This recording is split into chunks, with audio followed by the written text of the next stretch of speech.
Well, it's a classic western riverina type country.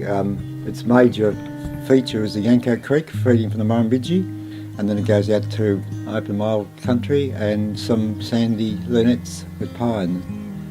Oh, I'm a bit like Owen, like the creek country. The red gums along the sides is wonderful. And then it goes out to good grazing plain country. Nothing gives us greater pleasure than to see new plants establishing, great joy in seeing rare species becoming evident. And when we see that, we know the properties, there's a balance being achieved. So you can run a strong business with good livestock and also work on conservation values. So those two things are achievable. That's what we hope to be able to demonstrate. If you've got an environment like that, you know that it's got a long-term future. And the second part about that is we need to have resilience in the business, and if we can achieve that, then we become fairly insular to climate extremes and climate variability.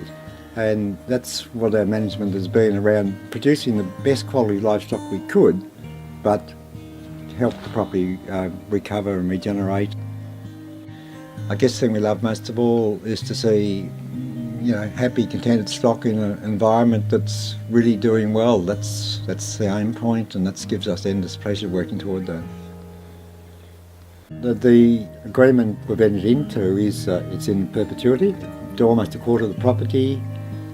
We're really attracted to the idea that we could actually formalise some of the work we were doing here already, and that the BCT initiative had real rigour and it had some accountability in it, and that we could plan a future. You have access to good information, good support, and that you could join with others because other people are following the same program. You could actually become quite a significant group within the industry to demonstrate that you can actually run a good business and have a great property running with it. So that was something that was really important to us. We'd love to see a property in balance, one that had really good conservation values, and we don't see that as making a good, viable business difficult either. And that's part of what drives us. That's where we want to be going to, is leaving something that's a really good example of how we can succeed.